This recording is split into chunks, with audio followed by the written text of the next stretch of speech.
Hi friends, आज हम अपनी बिहाइव बुक का चैप्टर 3 द लिटिल गर्ल पढ़ने वाले हैं। तो इस चैप्टर में एक लड़की होती है कीजिया, जो अपने पापा से बहुत डरती है।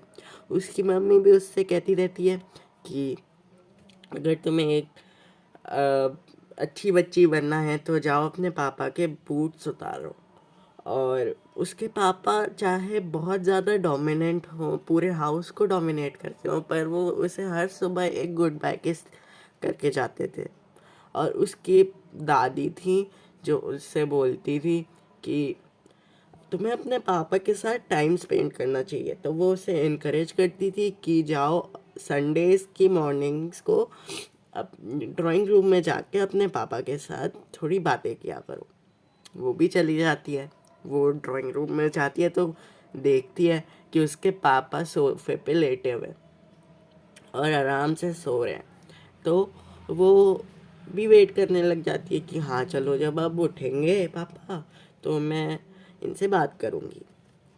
तो फिर बहुत टाइम होता है, वो एकदम से उठते हैं और कीजिया को देखते हैं और कहते हैं कि कीजिया, ये क्या बचपना है, ऐसे तो तुम एक लिटिल ब्राउन आउल की तरह लग रही हो। तो और उसकी जो ग्रैंड मदर थी वो उसे इनकरेज भी करती है कि जाओ, तुम्हारे पापा का बर्थडे आने वाला है तो तुम्हें उन्हें एक अच्छा सा गिफ्ट देना चाहिए। इससे तुम दोनों का बॉन्ड और स्ट्रांग हो जाएगा। तो वो भी सोचती है कि हाँ, दादी तो ठीक कह रही हैं। तो वो एक सोचती है कि मैं अपने पापा को एक पेन कुशन गिफ्ट करती हूँ। तो वो अब बहुत ज़्यादा केयर के साथ और डेलीगेंटली पेन कुशन बनाने में लग जाती है। वो एक कपड़े की 3 साइड्स को स्टिच करती है, पर अब उसे चौथी साइड को स्टिच करने से पहले उसमें कुछ भरना था। तो उसकी दादी जो थी वो गार्डन में थी। तो वो अपनी मम्मी के रूम में जाती है और बेड टेबल पे देखती है कि कोई कागज़ पड़े हुए हैं। तो वो क्या करती है, उन कागज़ को लेती है, कागज़ को लेती है और उनको छोटे छोटे पीसेस में करके अपने पिन कुशन में डाल के चौथी साइड भी सिल देती है। तो अब उसे नहीं पता था कि ये कागज़ जो उसने कप पिलो के अंदर स्टफ कर दिए हैं वो उसके पापा की पोर्ट अथॉरिटी के साथ स्पीच थी। Oh shit. तो जब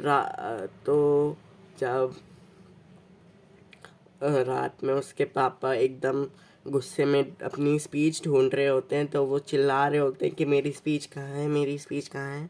तो एकदम से जो कीजिया की मम्मी होती है वो उसे कॉलर से पकड़ के नीचे घसीटते हुए लेके आती है। और जब जैसे उसके पापा को पता चलता है तो वो एक रूलर मतलब स्केल उसके कमरे में जाते हैं और उसके छोटे छोटे हाथों के ऊपर मारते हैं। तो वो रोने लगती है और कहती है कि भगवान ने पापा को बनाया ही क्यों है, जब ये इतना मारते हैं और अच्छे से बात भी नहीं करते हैं।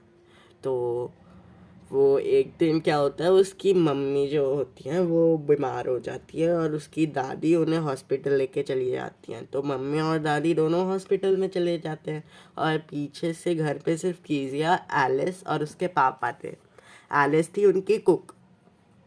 तो वैसे ही एक दिन कीजिया देख रही होती है फैंस के बाहर, उसके घर के बगल में एक नया नेबर आया होता है। उनका नाम होता है मिस्टर मैकडोनल्ड्स। वो देखती है कि मिस्टर मैकडोनल्ड अपने 5 बच्चों के साथ बहुत अच्छे से टैग खेल रहे हैं। टैग मतलब छुपन छुपाए। और वो देखती है कि वो अपने बच्चों के साथ एक बहुत ही वार्म बॉन्ड शेयर करते हैं। तो वो सोचती है कि मेरे पापा ऐसे क्यों नहीं हैं। तो रात होने लगती है तो वो एलिस को बताती है कि रात में मुझे नाइटमेयर्स आते हैं। तो वो कहती है कि अगर नाइटमेयर आए तो भी तुम ज़्यादा तेज़ मत चिल्लाना, क्योंकि फिर पापा सुन लेंगे और तुम्हें डांट पड़ेगी। रात में जब वो सो रही होती है तो एकदम से उसे नाइटमेयर आ जाता है, जिसमें वो देखती है एक बुचर जिसका बहुत गंदा सा फेस है, वो रोप और नाइफ लेके उसके पास आई जा रहा है। तो वो बहुत ज़ोर से चिल्लाने लगती है, वो अपनी दादी को बुलाने लगती है, तो एकदम से उसके रूम में उसके पापा आ जाते हैं। तो चलिए अब हम हाफ चैप्टर नेक्स्ट पार्ट में देखेंगे। Next part, stay tuned for next part.